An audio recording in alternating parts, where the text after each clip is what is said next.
साताऱ्यात कोयते हल्लेखोरांची पोलिसांकडून धिंड।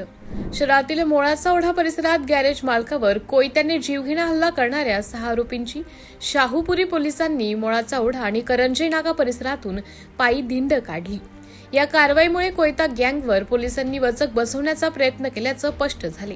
मोळाचा ओढा, बुधवार नाका आणि करंजे परिसरातून सर्व आरोपींना तपासासाठी पायी फिरवण्यात आले। यावेळी मोठ्या प्रमाणावर पोलीस बंदोबस्त ठेवण्यात आला होता। नागरिकांनीही या कारवाईचं स्वागत करत समाधान व्यक्त केले।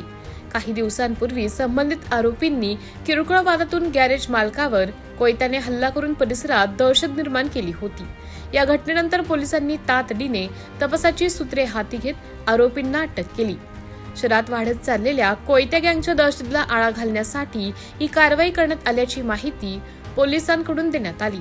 अशा प्रकारच्या गुन्ह्यांना पाठीशी घालणाऱ्यांवर कठोर कारवाई केली जाईल असा इशाराही पोलीस प्रशासनाने दिला आहे।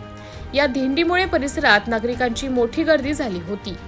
आपण मागे जे बघता ते चिंतामणी ऑटोचे जे मालक आहेत त्यांच्यावर काही दिवसापूर्वी कोयत्याने हल्ला झालेला होता। त्या हल्ल्याच्या अनुषंगाने जो 307चा जीवे मारण्याचा प्रयत्नाचा गुन्हा दाखल झालेला होता, त्यातील आरोपींना आम्ही तपासादरम्यान ताब्यात घेतलेलं होतं। त्यामध्ये उंबरकर गँगचा समावेश होता। सुपारी घेऊन त्यांनी हे जीवे मारण्याचा प्रयत्न केलेला होता।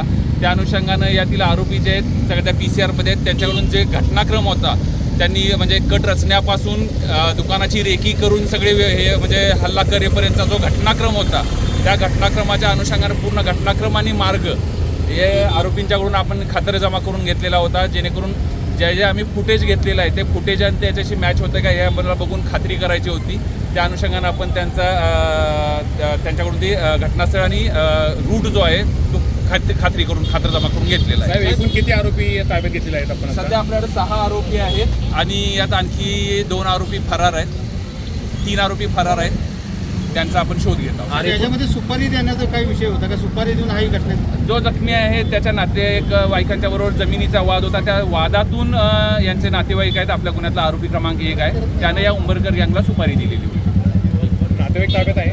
नाही, तो फरार आहे, त्याचा शोध घेत आहोत आपण। लोकनायक न्यूज